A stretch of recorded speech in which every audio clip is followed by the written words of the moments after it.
In the name of Allah, the most compassionate, the most merciful. In the ancient world, we encounter many strange and mysterious beings, some remarkably similar to humans. Did you know that some of their statues were made on a truly gigantic scale?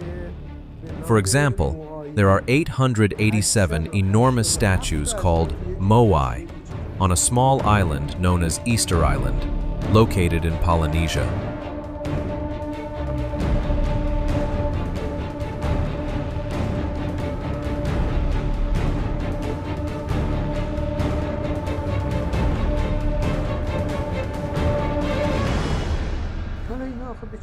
The purpose behind their creation, placement, and arrangement is still unknown. We will return to these mysteries later for deeper discussion. Roughly 3,600 to 700 kilometers west, on the Marquesas Islands, part of French Polynesia, another group of statues has been discovered. These represent short, dwarf-like beings with unusually large eyes. The local inhabitants believe these figures were their ancestors, or ancient beings who once guided and communicated with them.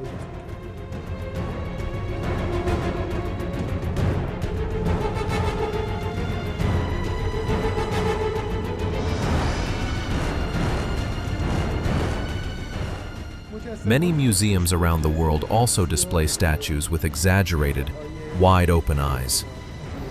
A skull discovered on one of the Danish islands, for example, shows the same peculiarity: unusually large eye sockets and sharp canine teeth.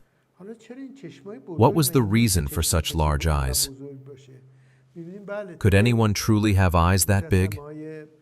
Interestingly, among the ancient statues from Ur in Mesopotamia, deities are depicted with large blue eyes, such as the Sumerian god Anu and other divine figures of the Ubaid civilization. This region lies in modern-day Iraq. These statues date back to around 5000 BC, which means before the flood of Noah, peace be upon him, nearly the time of Adam's creation. It seems unlikely that these were ordinary humans. A mummified mask found in Peru also became famous for its large blue eyes. Scientists find this similarity remarkable, since statues with the same feature have been found in distant parts of the world from roughly the same era, suggesting that these ancient continents might have been somehow connected. In the National Museum of Tokyo, there are also figures with bulging eyes from the Jomon period, much later and closer to our time. These too were considered gods, therefore not ordinary people. Now, let's move to the gods and goddesses themselves. Why do they all have such large, unnatural eyes?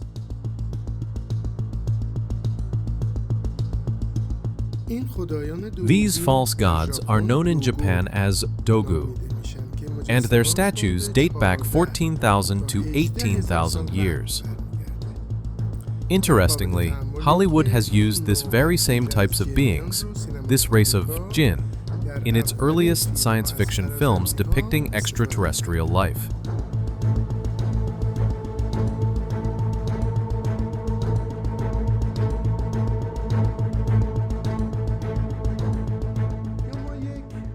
There are many sculpture heads of similar beings displayed in archaeological museums around the world. I collected some of these photos from the Plovdiv Museum of Archaeology in Bulgaria. Their faces are not human-like. For instance, one of them looks like the head of a serpent. Some researchers who study anomalous phenomena claim that, in ancient times, a reptilian race from other planets came to Earth and created a hybrid species with serpent-like faces. You can see that these figures clearly do not resemble humans. They belong to another kind of being. In fact, such serpent-headed figures are commonly found in ancient artifacts, especially those from Mesopotamia, where this particular image is quite famous. Scholars believe that this is not a human face, but one belonging to a serpent-headed creature.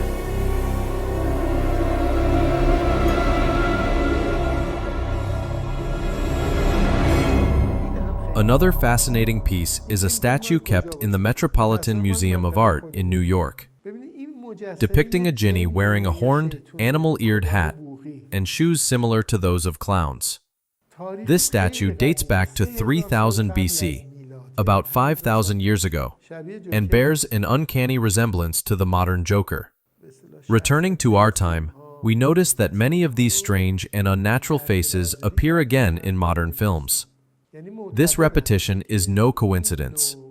It seems that ancient designs are being deliberately copied.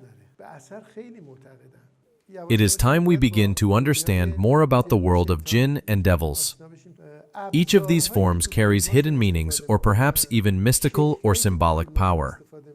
Throughout history, books have been written on such mysterious subjects, often referred to as books of wonders, part of fantasy literature. These kinds of works existed both in Iran and in the West, especially during the European Middle Ages. That was the era when Freemasonry and the secret order of the Knights Templar arose.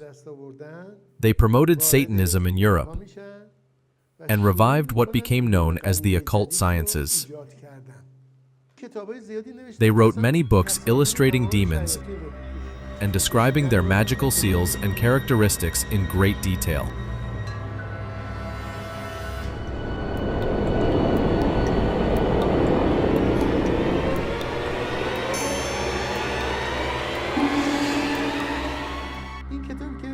One of the most well-known is The Wonders of Creation and the Curiosities of Existence, written in the second half of the 6th century AH, 12th century AD. Several similar works have survived to this day. These books describe the strange forms and faces of ancient creatures, magical talismans, statues, guardians of royal tombs, and beings such as jinns, ghosts, monsters, ghouls, prehistoric man, cryptids, half-human, half-jinn, and weird marine serpents. These are the same beings that modern scholars refer to as anthropomorphic creatures, half-human, half-animal. It appears that these beings were intelligent and far more conscious than ordinary animals. Now, let us turn to an astonishing discovery that concludes this part of our discussion. This is Indonesia, a country made up of many islands.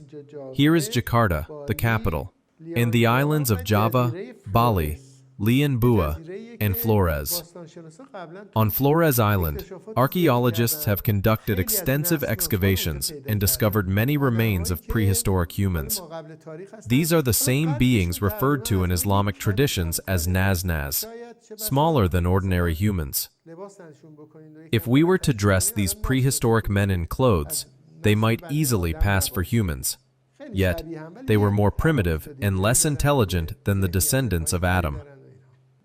In 2003, archaeologists discovered a cave containing the remains of a small humanoid species, which Western scientists called the Hobbit.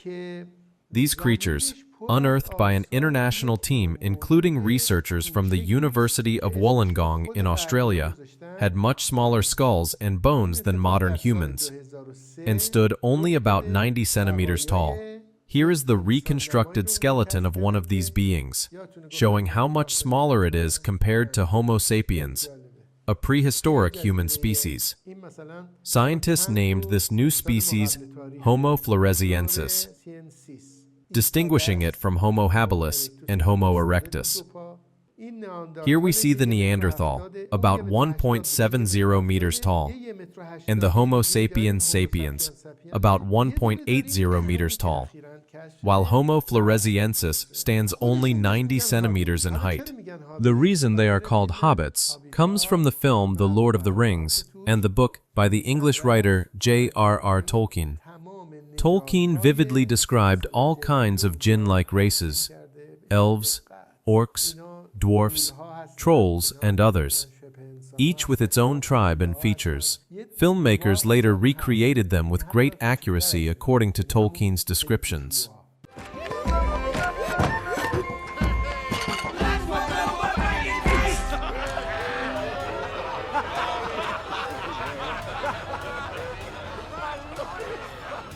These hobbits date back to around 14,000 BC, and among all prehistoric human types, this one, Homo floresiensis, is particularly remarkable.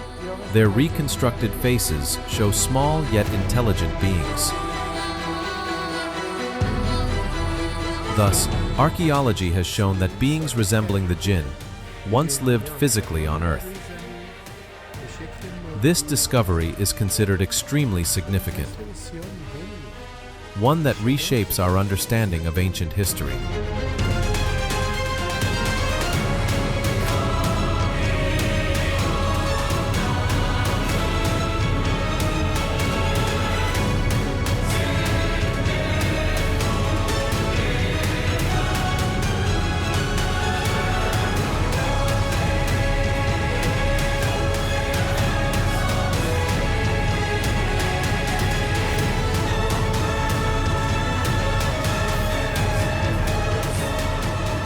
We are only beginning to explore and understand these beings from another realm.